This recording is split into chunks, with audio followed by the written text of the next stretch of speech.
So we're on. So thank you, Larry, for joining me to talk more about how we can let magic happen in today's world. By the way, so your website or your company, Let Magic Happen, is about the coolest website name I have ever heard. Thank you. I was just And just to clarify regarding magic, I don't know a single card trick. And for me, magic has always been about synchronicities and getting guidance in your life. So. Well, it seems like with Let Magic Happen and the titles of your book, the one is Adventures in Healing of a With a holistic radiologist, yeah. You know, the adventures and magic and just all these words are they suggest to me that you like to incorporate levity in your practice. Is that true? Yeah, especially when I'm doing the EFT tapping, I make sure to inject as much humor into the process as possible, because we're often dealing with something traumatic and depressing and sad and frustrating. It's like if you can inject any humor into the process, it lightens up the load quite a bit. So. And that's where a lot of, or I guess that's potentially how healing can happen, is pulling out of the density of the trauma. Well, and there's a famous story about Norman Cousins, who was, 30 years ago was diagnosed with ankylosing spondylitis, and was told, you've got a chronic rheumatologic disease, you're going to have progressive stiffness, and pretty soon you won't be able to move. And he watched Marx Brothers movies and did his own laughter therapy program and was able to heal himself and wrote several books about it. One was called The Anatomy of an Illness. So, yeah. And what happened with him? His ankylosing spondylitis stabilized. He didn't get any worse, and against all the doctor's expectations, he did well. So yeah. Right, exactly. Yeah. So I was wondering about creativity and the role that plays in the work that you do. Can you tell me about that? Yeah, I mean, to me, it's all about following your intuitive guidance, and that often leads you down very creative pathways, and especially like unexpected surprises when you have these aha moments and go, oh, that's why I've been carrying this burden for so many years, and now I can let it go. So that's a very creative process. Yeah, right. I mean, I noticed with the tapping, you have to visualize, and the visualization is a skill. It's a creative skill. And I come at this from originally with a hypnosis background, because I had people who, since I was an MRI specialist, dealing with people with bad claustrophobia and finding creative ways to get them through their MRI experience without having to give them sedation drugs, because there were downsides of the drugs. And that was really my entree into alternative medicine, was thinking, okay, I can give somebody IV Valium, and they're not going to care if they're in the MRI scan or not, but they might quit breathing, which is a bad thing. So, and plus it's going to be 4 hours of hangover that they're going to take for the medicine to wear off before they can drive home, or they have to have a driver. And so I learned the hypnosis first, and then over the next 20 years, we wound up teaching a lot of the MRI techs how to do it, so that if someone came into the scanner and didn't want the drugs, or the drugs weren't working, they'd have other methods to get them through the process. So, but once I got into that whole imagery, visualization, hypnosis realm, I realized there were lots of other applications for it other than just getting through an MRI scan. And that's where the intuitive imagery started coming, and the problem solving and all that, and which is actually more fun for me even than helping someone get through an MRI scan. So. Really? Why do you say that? Oh, because intuitive problem solving is really often an imagery or a dream-based process where you want to get the solutions that are in your right brain and your intuitive side, but you don't have access ordinarily to that information until you get into an altered state of either imagery or a dream state. And usually it's the images that are most puzzling or most peculiar or most surprising that contain the creative content that then you figure out how to work with. So. I wonder if people back when they did less TV, let's just say, or when there was a lot more writing involved, maybe before the advent of the printer press, I wonder if in your research, were dreams so much more like utilized in society than they are today? Well, if you think about it from the point of view of the indigenous healing traditions, all the shamanic traditions in the world were all oral traditions and based on storytelling, and also vivid imagery that was induced by the drumming, and sometimes sacred plant medicine and things like that. So that taps into this whole world of imagery and creativity that's, you know, the left brain really doesn't have access to. So yeah, and then remember, the Greeks had the Asclepian temples where people who needed help with a health issue would go on a pilgrimage to the temple. They would incubate a dream overnight to get healing guidance, and then in the morning the priest would help them figure out what it meant. So that's a long healing tradition of Asclepius, which, and of course it's really ironic that the symbol for modern medicine is the rod of Asclepius.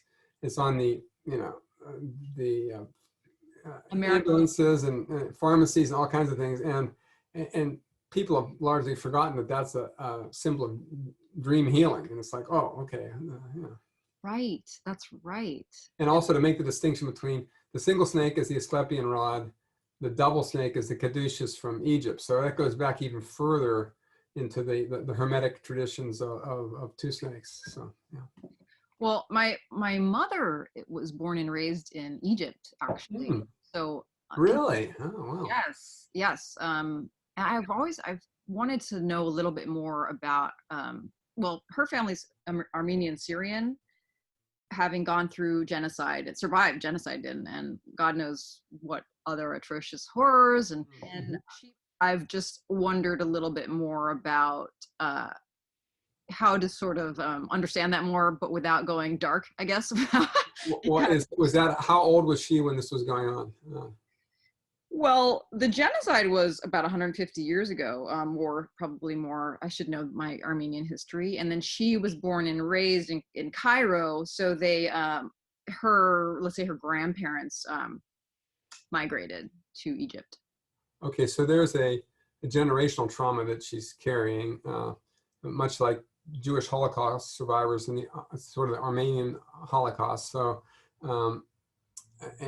so there's like two components to that when you're dealing with chronic illnesses. One is the Adverse Childhood Experiences study. Have you heard of the ACE study, ACE? Just through reading your recent post on the chakras. Yeah, so that's ironically the most important history in all of medicine, study in the history of medicine that all of my medicine colleagues haven't heard of.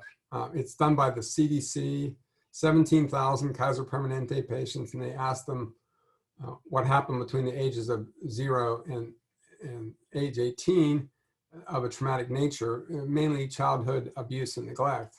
And they did a 10 question scale, and they basically showed the higher your number, the more likely you were to have a chronic disease later in life. And it's the biggest risk factor we've ever discovered. And the psychiatrists are aware of the study, the pediatricians are aware, but most of the internists who are treating chronic disease are not. And which is why they don't ask people about their trauma history, and because it's not relevant to the conventional medicine approach. Right, because it doesn't have to do with what they learned in medical school. It doesn't determine what pill they're going to give them. So yeah. Right, exactly. Do you ever work with children or teens? It's not my expertise, but I do get an occasional teenager who has some issues to deal with, and and the tapping process that I do, which is with adults, is on the face and the chest acupuncture points.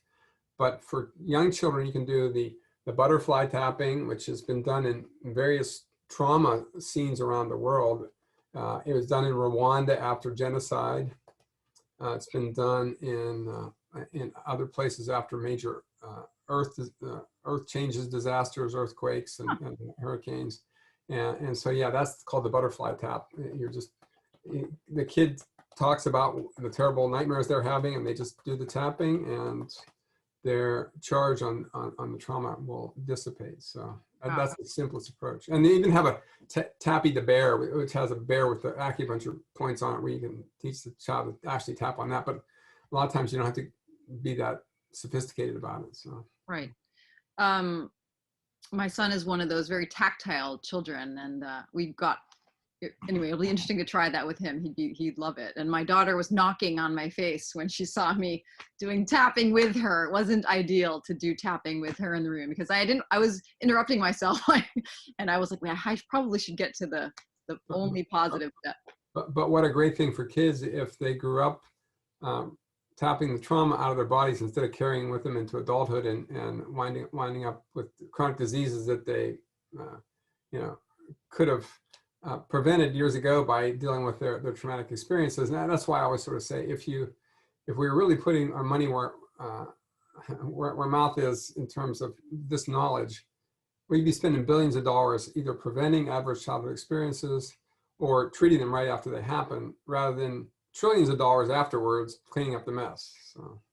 Yeah, no, exactly. I'm right there with you. I agree. I feel like now during COVID time, where kids are going to be more stagnant and experiencing trauma, basically because of so much screen time, and isolation is the key thing there. Oh, isolation, and I mean non-socialization, and lack of community. I feel like maybe you broke up again there during isolation. So well, I'll switch to the Ethernet cable, like you suggested. But what I was saying is now is a good time for tapping for children.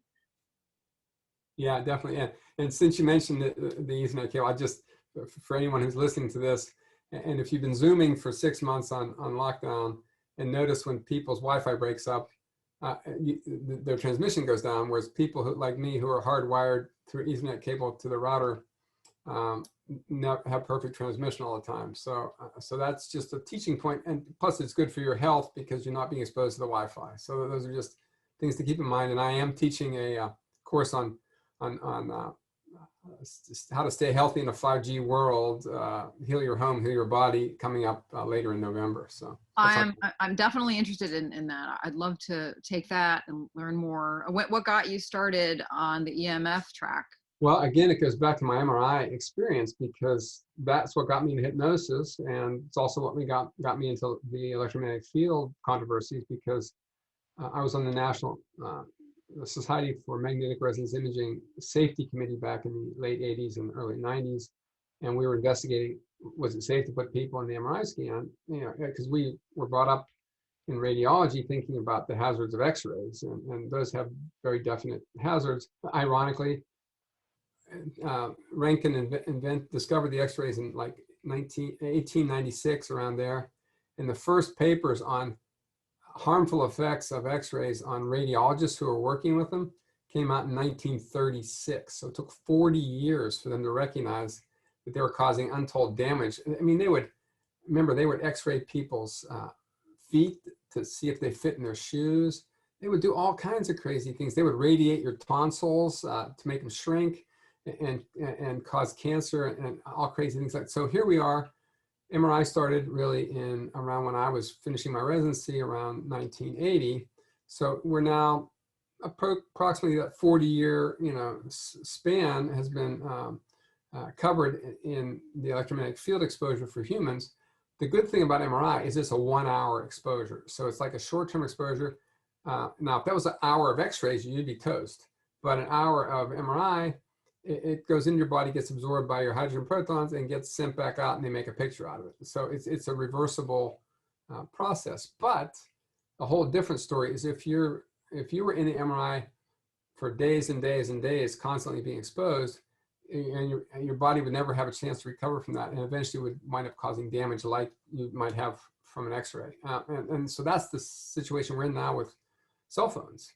And so back when I got into this in 1988, there were no cell phones, but we were worried about power lines, the electric fields around power lines, and also radar from military radar installations. Those are the only two big things. And so I started looking into this, and then all of a sudden I discovered this whole world of people, basic scientists were doing research on the health effects of all these things on the body. And it was a big area of research, largely again, not in the awareness of people in conventional medicine. And so I spent the next 30, 40 years diving into this realm, and discovered all sorts of interesting things that then became very important when they started introducing cell phones and Wi-Fi and now 5G. And it's like the onslaught of electromagnetic pollution is exponentially increasing every week. So. Yeah, and I'm sure people are experiencing some strange health quirks. Well, interestingly, you mentioned that. There's a wonderful book that I just finished reading a month or two ago called The Invisible Rainbow. Highly recommended. It's called The History of Electricity and Life by Arthur Furstenberg. And he goes, these complaints about electric effects on the body started in 1800s. And when you Spanish think about flu? Was that the Spanish flu period? in the 1830s is when telegraphs were invented, and then we strung telegraph wires all over the planet, because that was the first utilization of electricity to communicate, and that was the beginning. And during the Civil War was when they started reporting people having telegraph sickness. Oh, if you're spending all day typing on a telegraph, you get all these weird symptoms, and there are these classic non-specific symptoms: palpitations, headache, dizziness, rashes, things like that. And that was telegraph operator sickness back then. It's gone through, decades of evolution into what's called now sickness or electrohypersensitivity. This has been with us for, over 150 years. So, Yeah. And you can think about those people with electrohypersensitivity as the canaries in a coal mine, warning the rest of us that something bad is going on. We might not feel it, but it's having long-term health effects on cardiovascular disease, diabetes, cancer, neurological problems. So yeah, it's important to raise that awareness, I think. Do you consume supplements or other, I don't know, what do you consume every day? Yeah, I mean, so it's a good idea to keep your body resilient as much as possible. And my wife happens to be an expert in functional medicine as a Chinese medicine and acupuncture practitioner, and also does homeopathy and supplements and all these things. So yeah, we take a fair number of supplements too. I mean, some of the basic ones are hydrochloric acid with meals, because once you get over out of your young adulthood, your stomach doesn't make enough acid. So even though you might have reflux, you probably don't have enough acid. So you got to take those with meals. And then magnesium is an important supplement that most people need to take to support their system. And then there's a whole bunch of other things beyond that, in terms of, there are a lot of medicinal mushrooms that now have many valuable applications. And so yeah, the list goes on. So Hydrogen. There's all sorts of hydrogen products out there, and yeah, there's and a great resource for that information is Joe Mercola's new book, EMF'd, which just came out this year. He's great. Yeah. So when you were doing the early research on MRI, did you have like a nagging suspicion that you might end up doing something so much more like nuanced and almost very left brain? I'll tell you, or my right brain, I'd say. Going down the rabbit hole into electromagnetic fields was kind of gave me permission to explore strange avenues, because at that time my dad had gotten cancer. I went down all the alternative medicine rabbit holes, helping him on his healing journey. And we did macrobiotics and acupuncture and all Bernie Siegel visualizations, all those things. So I was sort of his guide, but he was also my teacher in terms of experiencing this on a deep level. And then with the hypnosis and the electromagnetic fields, those three things were kind of a perfect storm. And then if you add on to that, I watched Shirley MacLaine's Out on a Limb movie in 1987, which had everything in it you can imagine. But she was so far ahead of her time. She had out-of-body experiences, UFOs, psychics and healers and mediums, and it was wild. And I remember reading that and going, "Oh, I think I'm not in Kansas anymore here." So, Right.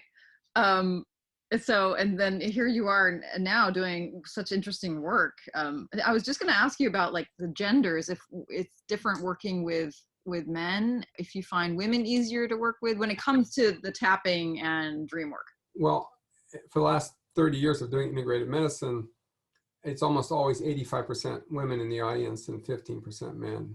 And that's just, and that's usually the way the client base breaks down as well. So I'm always happy when I get a guy to work with, because it's like, oh, you're thinking outside the box. That's great. You're not in denial or stoicism, you know, soldiering on without dealing with all your emotional baggage. So.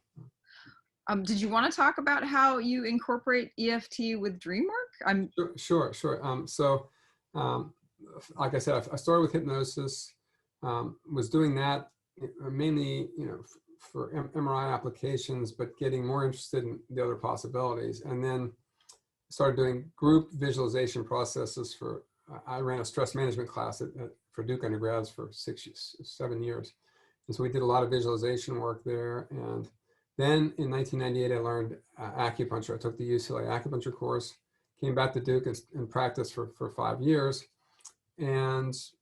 But I was really looking for a way to combine these approaches and get the maximum healing benefit. And that's when I discovered EFT in 2002.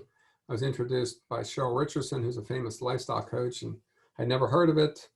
I downloaded the free manual online from emofree.com, and I was off and running, and eventually quit doing acupuncture because I got divorced and remarried a real acupuncturist. And so I'd had 300 hours of training and she had 3,000. So I realized that was time for me to specialize in tapping, which was the ideal combination of acupressure for the emotions and hypnosis. And the EFT really was about negative language. You had all what I refer to as malware programs running in your body, which get downloaded when you have a trauma into your acupuncture system, gets uploaded into your meridian system, through your meridian system and your nervous system into your limbic system in your brain, where all your emotional processing occurs.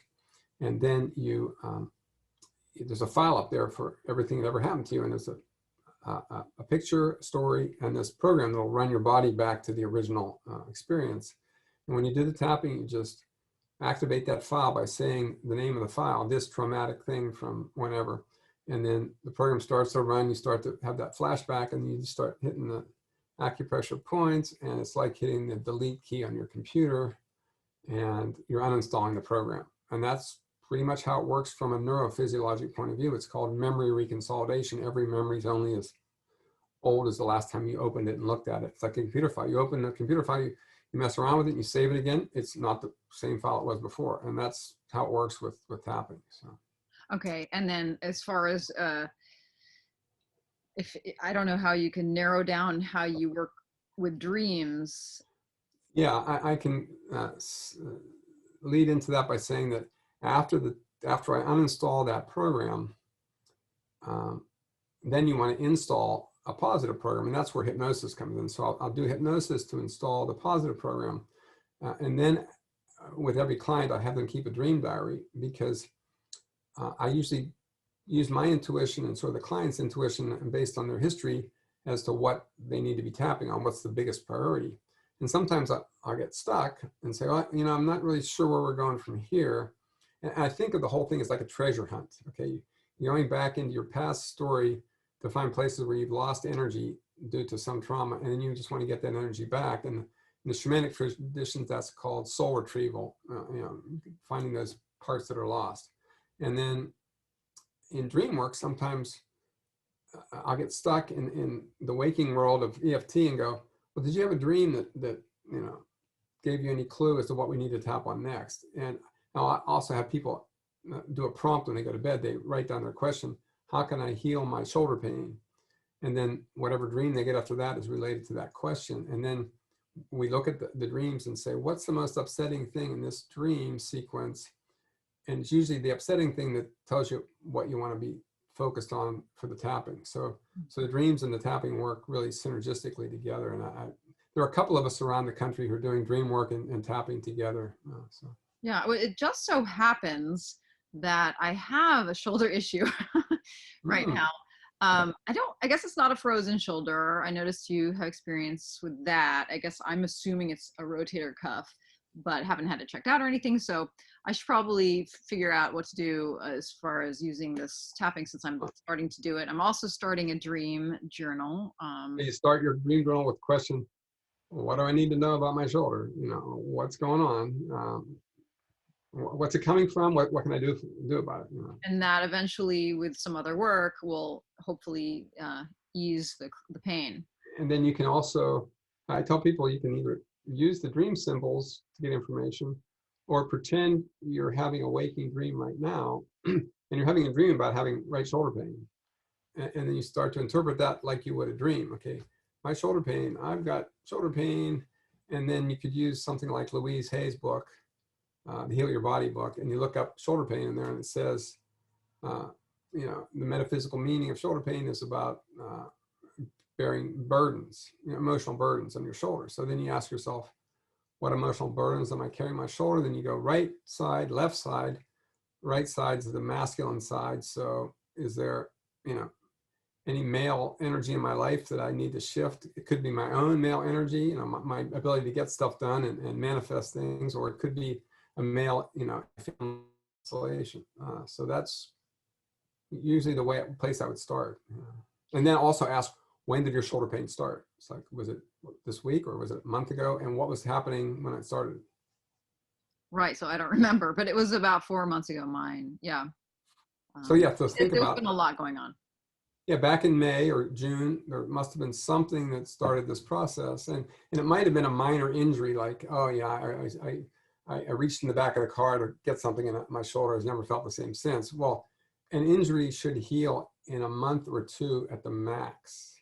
If it's still lingering after 2 months, there's an emotional underpinning to it. So that's interesting. I was going to ask you, because I had a flashback to when I was in college and I fell back in a chair, and that's when I actually hurt this same area. And so as I was remembering that, I thought, oh, well, that's probably all it is. Well, and so usually what I'm doing with an acute problem, I'll say, what does this remind you of? And now you just told me, oh, I remembered I had that thing happen in college. So then you would ask yourself, what was going on in college when that happened? You know, believing that, you know, accidents, you know, there are no accidents. They get set up by stresses in your life that are manifesting as an accident at that time. So you'd say, okay, is there any echo to my current situation in the lockdown as a mother to whenever that was when you're in college? What was going on then? You know? I mean, and I guess just by giving an area some attention, even if maybe I'm on a goose chase, I think giving it some love may be healing in itself. Well, I look at again, dream symbol symptoms same way. It's just your body subconscious really attempting to get your attention. And people always talk about the subconscious in abstract, you know, like psychological terms, like it's, you know, this nebulous field of emotions, when I think the subconscious is really in your body. It's stored in your body, and you get access through it. If you get deep body work or massage or energy work, sometimes memories come up out of your body that, well, where did that come from? You know, and so you could think about your shoulder hurts. It just wants your attention. It's gonna get louder until it gets your attention. And you can take medicine and attempt to suppress it, like shoot the messenger. I don't want to hear the message you're telling me. And then sometimes if you succeed in doing that, then you wind up having scary dreams about it. You know, it's having angry dreams or, you know, other things. And that just means your dream life has had to ramp up the intensity to get your attention that way. So. Oh, so fascinating. I did start the dream journal, and I noticed that it takes a lot of willpower to, well, especially for me, speaking of shoulder, I carry my toddler on that arm a lot. And right now we're living in half a house. So I'm actually in the same bedroom as my baby. So I wake up a few times a night, and that's not going to be when I write down any dreams because I won't put a light on, but it takes a lot of willpower for me in the morning, and I am tired. Okay, there is a solution for that. So you get, I have a red pen. Okay, so it's, Amazon sells these pens called Glovio, Glovio, and they come in like a 3-pack, and they have little batteries, and they have a red LED light, and then a pen, and you can just pick it up, click it on, and write in your diary. And the nice thing about red light is it doesn't disrupt your pineal gland. Great. Your circadian rhythms. So you don't want to turn a white light on or a blue screen or or try to type it in your cell phone or something like that. Some people will record it in their cell phone as another alternative, which if Yeah. you're sleeping by yourself, that's an option. But the red light, I find is a pretty useful solution. So. Yeah. What about do you think there's a difference between recording it or typing versus handwriting? Whatever is more convenient for you. I mean, I write mine down. The only important thing is make sure you can read it. I used to write in the dark, okay, and then I discovered I'd written 3 times over the same line. It was like, what was that dream about, you know? And so then I switched to using my electric battery operated alarm clock, which had red LEDs. I would just shine that on my dream diary. That wasn't quite bright enough to really see what I was doing. So then I switched to the pen, which is pretty bright and red, but red light's the best kind of light you can have at night. So. Yeah. Well, it's definitely been interesting to keep the willpower long enough to get the creative flow out without getting so distracted by writing. You can rehearse it before you start to write. Oh. That's another thing I find useful. It's just, what are the key points of this dream that I'm going to keep in order and remember them? And then as I start to write, it'll flow a little easier if I rehearse them before I start to write. And then also, if you do dream work in a dream circle, we have a dream circle at the Rhine Research Center, rhine.org, where we're now having people from all over the country zoom in with us. And what you'll find is the process we use in a dream circle is someone will share their dream, the details of it twice, and then other people will ask clarifying questions like, oh, what color shirt were you wearing? And then you might find yourself recalling stuff that you didn't write down. And it's like, oh yeah, now I remember more about that dream. Who was that person you're talking to? How old were they? You know, what did they look like? You know, and then they'll draw out more details of the dream that you didn't even write down. So. Oh, that's interesting. Well, you were talking about chronic pain in a lot of your work and how you specialize or you appreciate that sort of work. And can we tie that into the chakras in any way? I was trying to do a little peeking at Caroline Mace's book that I have and what she had to say about the lower 4 chakras. Yeah. And then I realized in what you wrote, you mentioned how chakras are created like first in the womb, and they sort of develop at a certain phase, and that's how you led you to some of your findings.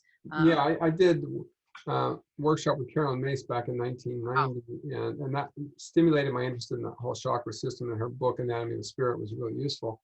But it was really Margaret Lynch, who taught one of my EFT coach trainers, who taught a workshop on the shadow issues of the lower 4 chakras about 4 years ago, and then introduced me to Anadia Judith's work, which is Eastern body, Western mind, sort of combining the chakra system with Western psychology. That really opened up a whole world of investigation for me, and now I've been looking at how those lower 4 chakras, and of course the joke that Margaret made is, when we go to metaphysical meetings, we all want to hang out in the upper 3 chakras and speak our truth and be intuitive and have a divine connection. But unfortunately, all the healing action is mostly down in the lower chakras where your childhood traumas are stored.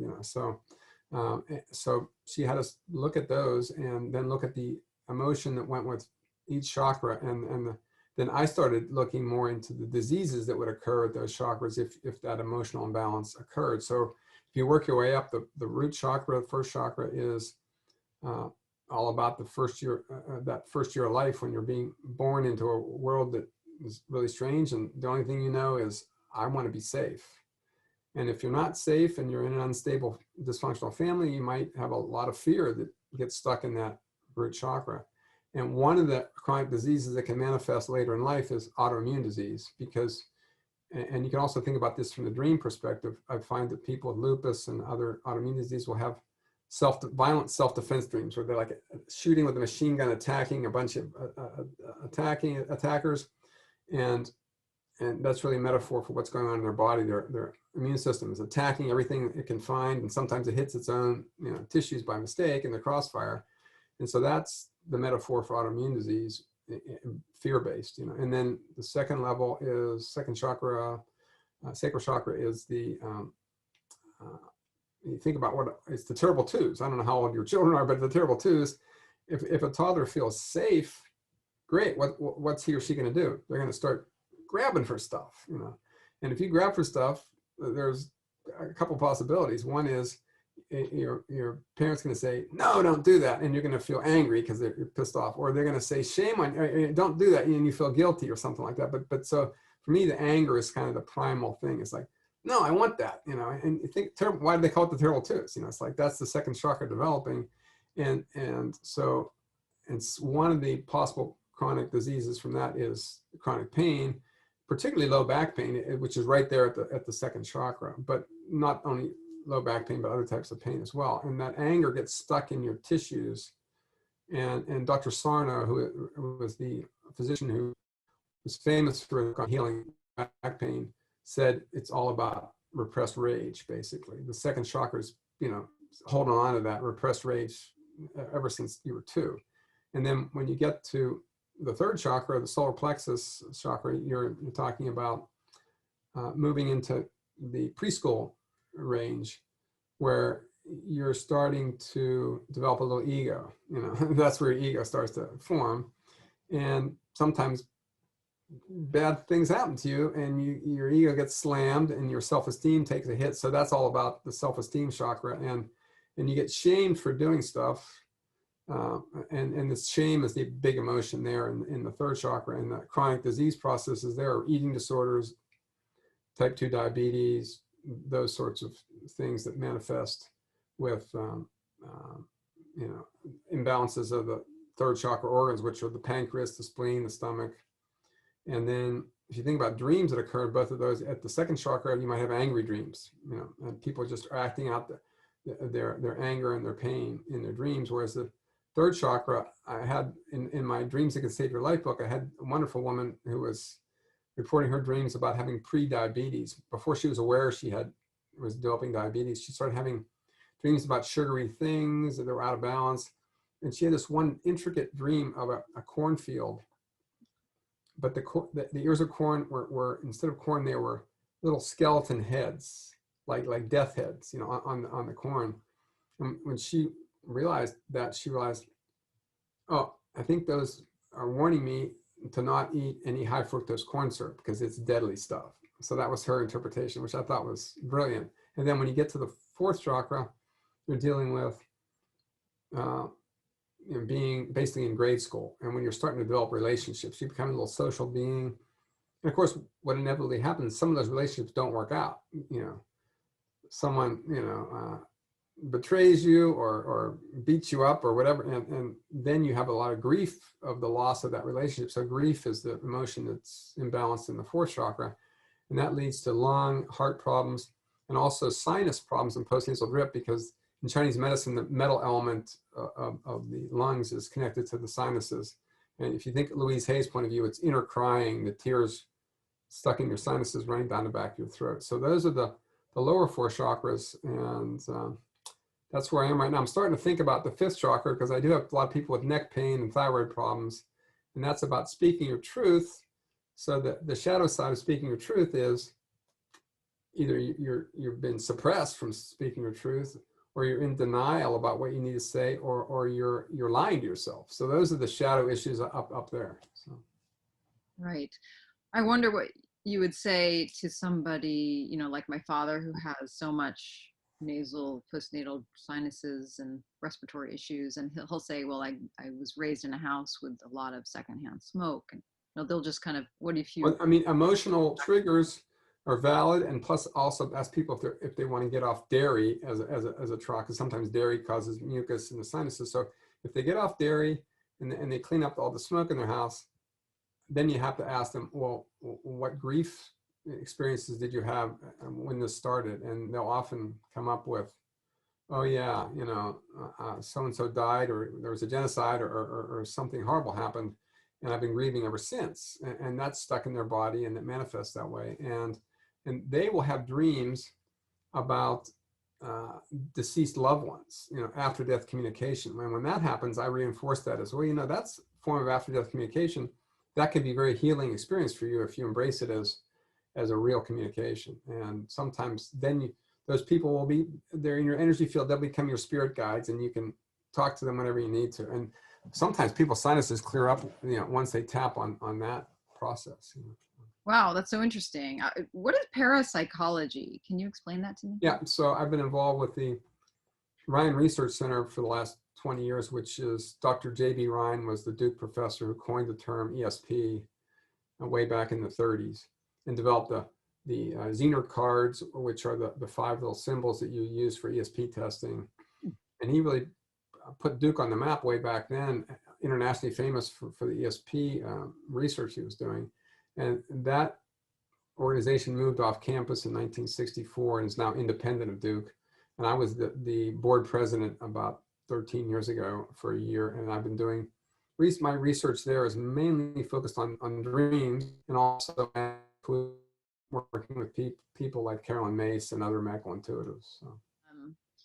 So I would love to learn about the abundance class that you're teaching. I know that's coming up soon. And my wife and I are teaching that on 10/10/2020, and the tapping has applications for that. And I do have one woman who had, one of my clients had shoulder pain, and I met her through the dreamwork, one of the dream organizations, and she, I said, so what do you think the shoulder pain is about? Well, was executive director for a nonprofit organization, and it was faced with this huge fundraising challenge, and that was like waiting on her shoulder.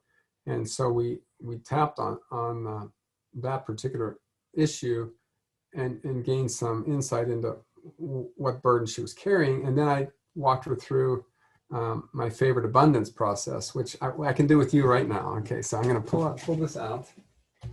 I need some assistance here from my friend Ben. He's a green Benjamin. This is the green Benjamin exercise here. Okay, so, hi, Ben.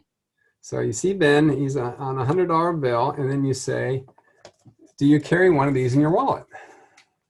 And if not, why not? Okay, so no, I do sometimes, yes. Okay, but if you carried one every day intentionally, what message would that be sending? Well, it would tell me that I would enjoy the feeling that I could actually buy a lot of things if I wanted to. And it's up to me to decide whether I would like to purchase certain items. Exactly. And also you look at it every day when you're reaching your wallet, oh, there's Benjamin. Yeah, he's there if I need him. And then the only time I actually spend money is when I go to the farmer's market, because they like cash. And I give one of the farmers, he's got a whole stack of, a bunch of 5s and 10s, and I'll take 100, thank you, and so, but it's there just to remind me about the whole abundance philosophy, and then when you work with someone with EFT, you go, so hold that 100. I pass it around the group, and what emotions come up when you hold that $100 bill? Oh, I feel really insecure, like it's too much money, I don't know what to do with it, or my parents told me never to have a $100 bill because you might lose it or something like that, and then you have other people go, oh, I wish I had 10 more of those, and it's kind of like, you kind of get it's sort of a litmus test for your abundance status, and then you go, okay, if you had 10 of them, how would that feel? And some people, that's just wait, oh no, I could never, do that. And then, okay, what if you had 100 of them? Like that's a lot, and then eventually you're looking at their cash comfort zone. I learned this from my teacher, Carol Look, who wrote the book on EFT for attracting abundance. And then you start doing the Jim Carrey experiment. And Jim Carrey's famous for having gotten a blank check out and started, bigger and bigger numbers on it until he got to $10 million. And that's how much he wanted to be paid for acting. And he was able to put that on his, Jim Carrey put that check for $10 million on it, taped it to his ceiling, and said, someday I'm going to be paid that much for doing a role. And years later, it came true. So when this woman I was working with went out and she said, I'm going to go to the bank and get a $100 bill right now. She didn't have one. And she got one for each of her development officers. So they had $300 bills among them. And later that afternoon, some potential benefactor who they were hoping to get $50,000 from called all excited and said, I'm really ready to support your program, and send me a proposal for $500,000. And she's like, oh.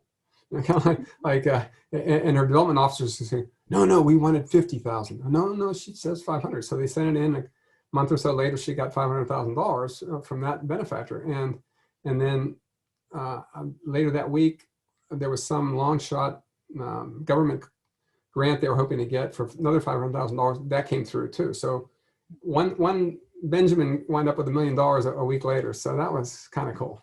Yeah, that's a very cool story. And Yeah. her shoulder pains went away, you know.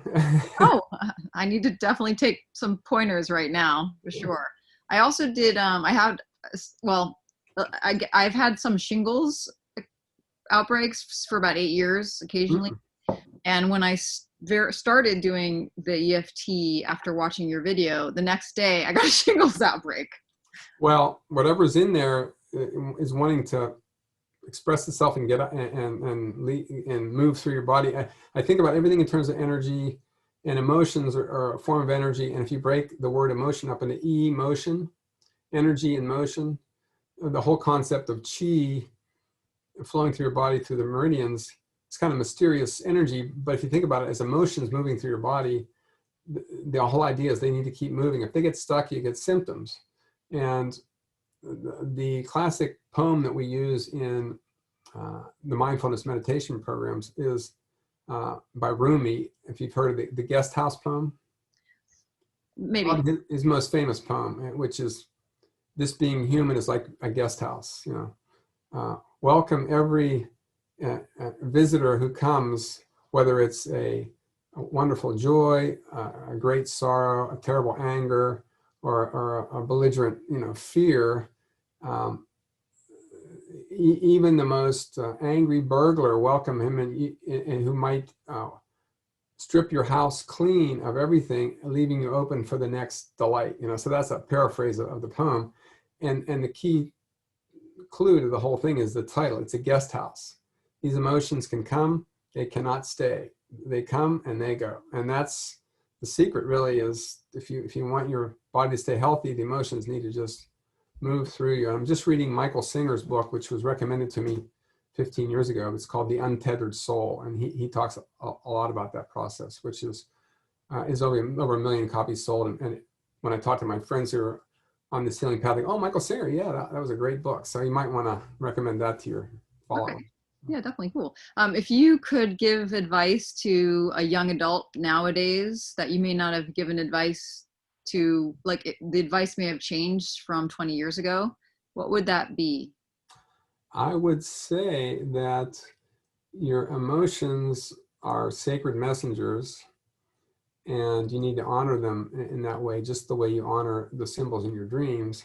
And all your relationships are mirrors for you that are reflecting back to you your own personal challenges on this journey. So if you start looking at relationships as mirrors, and you're projecting all the stuff you need to learn onto them, and some of your worst antagonists will turn out to be your best teachers. And obviously your most intimate relationships will be the most intense cauldrons of emotional healing, you know, so if you let them be that way. So. Yeah. And what about advice to a 90-year-old as well? Okay. Well, I thought of one other advice for people your age. Okay. So there's an incredible TV series, which my wife and I watched during the lockdown in March and April, called Being Erica. Okay. I would run right out and get this on Hulu or Amazon Prime. It's a 4-season show from 2009 to 2011. And it's set in Toronto. Erica is a 30-something whose relationship's not really working. Her job's not really working. She's somewhat talented and somewhat attractive, but her life is just not working. And she's in a dysfunctional Jewish family, and she bottoms out one day and winds up having an allergic reaction to something, gets in a hospital bed, and she's hit the bottom, and this unusual looking guy walks into the room. He's got a beard. He says, "I'm Dr. Tom, and here's my business card. Call me when you get out."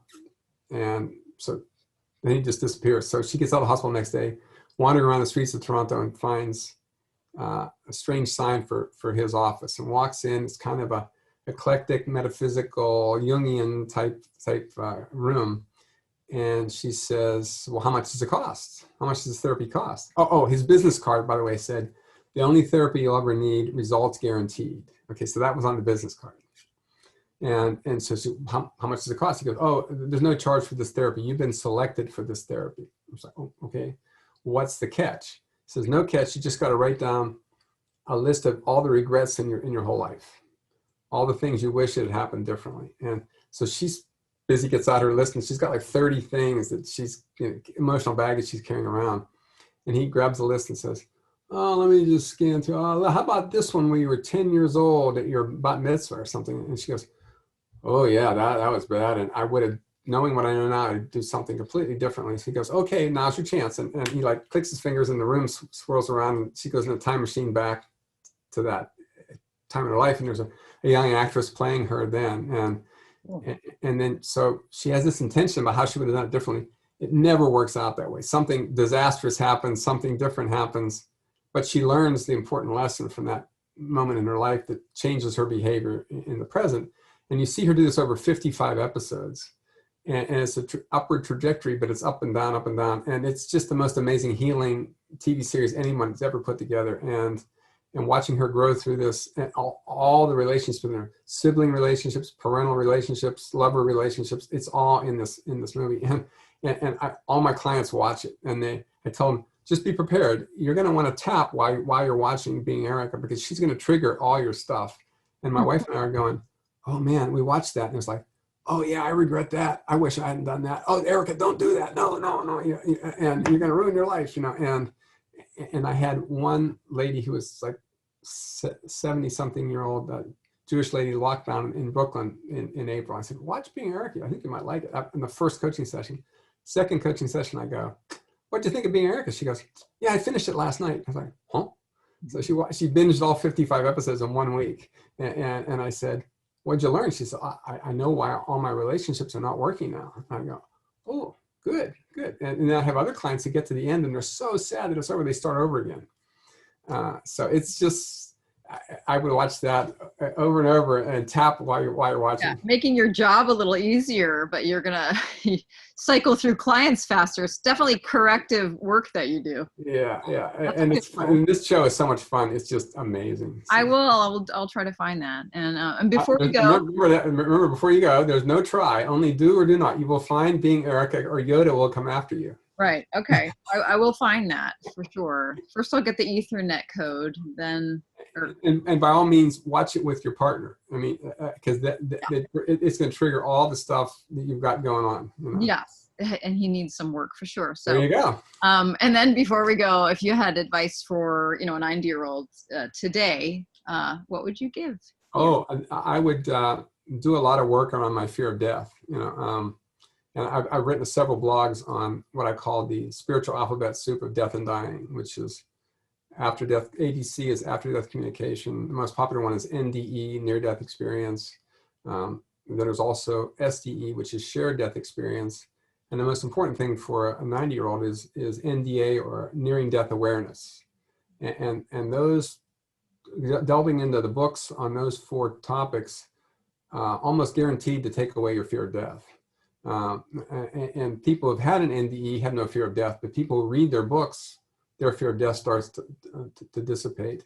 And then if you have after death communications from the other side, that's reassuring that, something else is going on that beyond what we understand.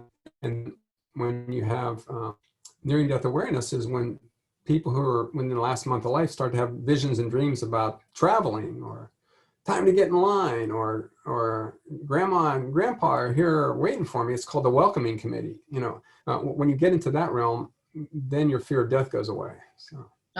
Very cool. Well, thank you. Thank you so much for all this information. I look forward to working with you a little more and learning more about your upcoming classes. And I was going to ask you also if you had a chance to be the spiritual, energetic healing coach to anyone in the world, someone high profile, or a celebrity politician, or someone special, who would you choose? Well, I mean, these days Donald Trump is the obvious choice. So because you know, it would if he did his healing work, it would make a big impact on the world. So we'll just Okay, well, I'll call my people, and, and you call yours, and I think he needs a little work. So, and I think he might be open to that. now, ironically, one of my fellowship colleagues from University of Pennsylvania in the 1980s is Scott Atlas, who's now Oh Trump's yeah, coronavirus advisor. So yeah, so it's another radiologist doing something interesting. you're getting close. You're getting close. And so if people want to see my blogs, they can go to larryburk.com or letmagichappen.com. It's the same website. So Okay, great, and they're just really great pieces. So thank you so much for the insight. I really look forward to hearing more about what you're doing. And are you going to write another book?